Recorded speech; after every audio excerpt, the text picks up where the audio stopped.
వస్తుండు నీ పేరన్నా ఫంక్షన్ వస్తుందన్నా మరి ఈ నెల ఎలా ఇచ్చారన్నా మరి ఫంక్షన్ వాలంటీర్లు కావాలన్నా వాలంటీర్లు కావాలి వాలంటీర్లు లేకపోతే మేము పంచాయతీ ఆఫీస్కి వెళ్ళలేము మేము నడవలేము తీసుకెళ్ళేవారు అమ్మ మా నాన్న పనికి వెళ్తారు మాకు పింఛన్లు ఇవ్వాలంటే వాలంటీర్ ఉదయం వచ్చి ఇచ్చిపోతాడు ఇప్పుడు మేము అక్కడికి వెళ్ళాలంటే మాకు కాళ్ళు కాలుతాయి మేము వెళ్ళలేమన్నా అన్న మరి ఇప్పుడు నీ పరిస్థితి ఏంటన్నా సుమారుగా జగన్మోహన్ రెడ్డి అధికారంలోకి వచ్చిన 4 సంవత్సరాల 10 నెలల కాలం పాటు వాలంటీర్ ఇళ్ల దగ్గరకు వచ్చి మీకు పెన్షన్లు అందించారు మరి ఈ 2 నెలల కాలంలో ఏ విధంగా జరగబోతుంది చంద్రబాబు ఏమో వాలంటీర్లు తీసేస్తా అంటున్నాడు ఇలా పెన్షన్లు ఇవ్వకూడదు అంటున్నాడు ఆయన తీసేయడానికి ఏందన్నా మరి జగన్మోహన్ రెడ్డి కదా ఇచ్చేది ఆయన కదా డబ్బులు ఇచ్చేది వాలంటీర్కి మరి జగన్మోహన్ రెడ్డి కదా ఇచ్చేది ఆయన ఎందుకు తీసేయాలన్నా మరి ఆయన కూడా ఉంచాలి కదన్నా వాళ్ళని ఆయనైనా వీళ్ళైనా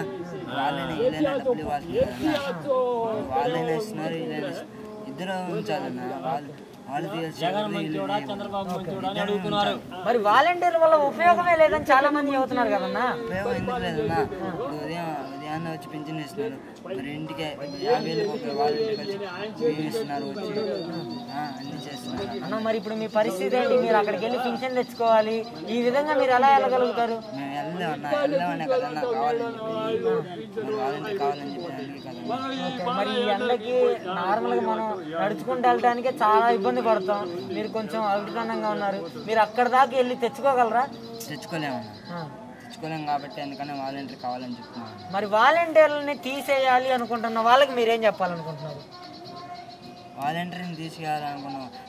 వాళ్ళకి బుద్ధి లేని వాళ్ళు అలా అంటారన్న బుద్ధి ఉన్న వాళ్ళు అయితే అలా అనలేరు మరి చంద్రబాబు చెబుతున్నాడు తీసేయాలంటున్నారు చంద్రబాబు తీసేయడానికి ఏందన్నా చంద్రబాబు ఆయన ఇస్తున్నాడు అన్న వాళ్ళకి ఇవ్వట్లేదు ఈసారి గెలుస్తాడంట కదా చంద్రబాబు ఎవరు అన్న ఆయన గెలవడానికైనా ఇప్పుడు అధికారంలో ఆయన లేడు కదన్నా ఇప్పుడు ఎవరి అభిమానం వాళ్ళది ఆయన గెలుస్తాడని ఆయన మీద నమ్మకం లేదు కదా మరి మీకెవరు గెలుస్తారనుకుంటున్నారు ఈసారి నేను జగన్మోహన్ రెడ్డి గెలుస్తాడు అనుకుంటున్నాను మరి ఈసారి వాలంటీర్లు మళ్ళీ మీకు తిరిగి పెన్షన్ ఇవ్వడానికి అధికారంలోకి వస్తారా వస్తారు ఆ నమ్మకం ఉందా మీకు ఉంది ఓకే థ్యాంక్ యూ అన్న